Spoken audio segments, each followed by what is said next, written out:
Coach Thibodeau has built a reputation of being harmful to his own players.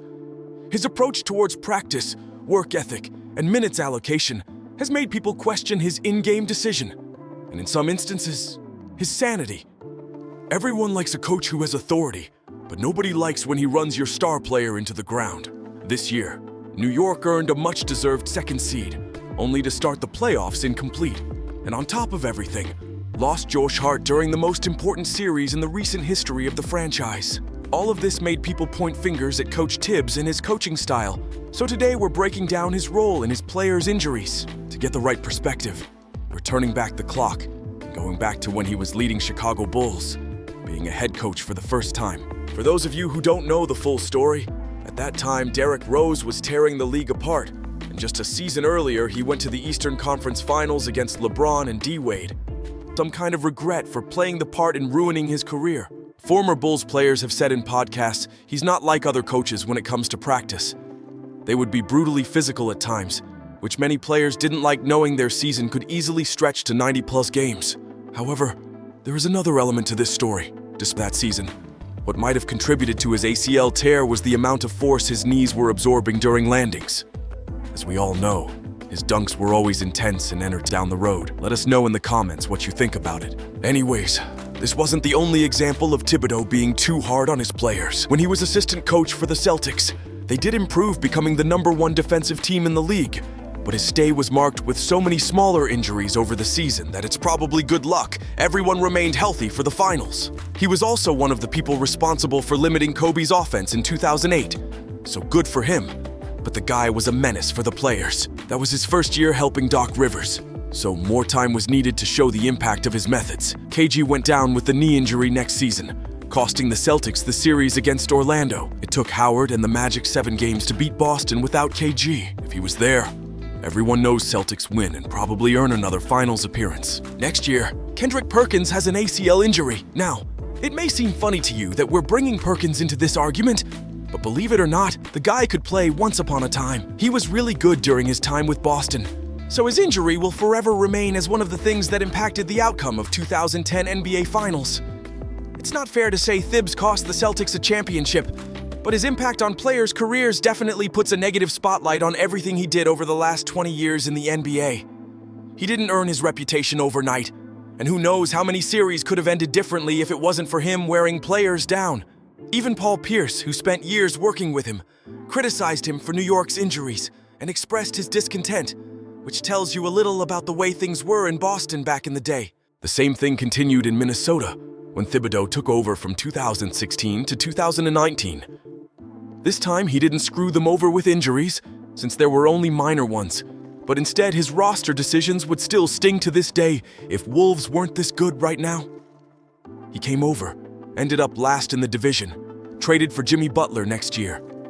But it's not just that he made the trade, it's about who Minnesota had to give up.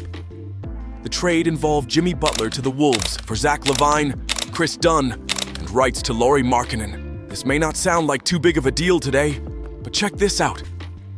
Despite Zach LaVine had the worst time in Chicago, he could have been a huge trade asset later on instead of giving him up for Jimmy, who stayed only for 1 year. Lauri Markkanen needs no explanation, as he would fit so good in an already talented Wolves squad. And on top of that, Thibs sent away Rubio to make room for Rose, which is nice if you think about it as a way of keeping him in the league, but not when it comes to looking after the organization's long-term interest. All of these signings were ultimately the main reason why he got fired. Adding Gibson and Deng to the roster was the drop that spilled the glass, and his tenure with Minnesota ended with only one first-round exit to show for it. New York Knicks were first to react and wave off the concerns following Thibodeau and signed him anyways. The first thing he did, bring Derrick Rose on board. Thibs did win Coach of the Year award that season, but that doesn't mean much now. The Knicks did have a promising start of the season, but things would start going south in January against the Heat.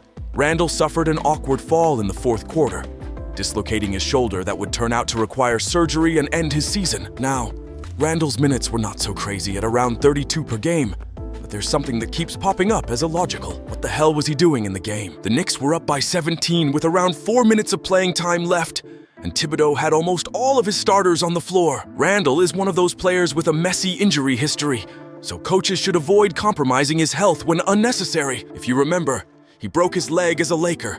So if you're a coach, you want him resting when your guys can win without him. New York had that game in the bag, but Thibs just did what he always does, and the result of that was Julius Randle out for the season. On the other hand, Bojan Bogdanovic's injury was just pure bad luck for the Knicks. When he was acquired in that trade with Detroit, everyone was so hyped about his impact, since he's one of the veteran shooters who could have really helped the team. He was more than decent, but unfortunately, age catches up with everyone, and his body couldn't withstand the collision with Batum in Game 4 against the Sixers. Maybe that blow would injure even a younger player, but bottom line is there was at least one injury that had nothing to do with Tom Thibodeau. But that seems to be the only one. Josh Hart averaged 44 minutes per game in these playoffs, played 2 48-minute games, and people wonder why he couldn't stay healthy. This was a recipe for disaster.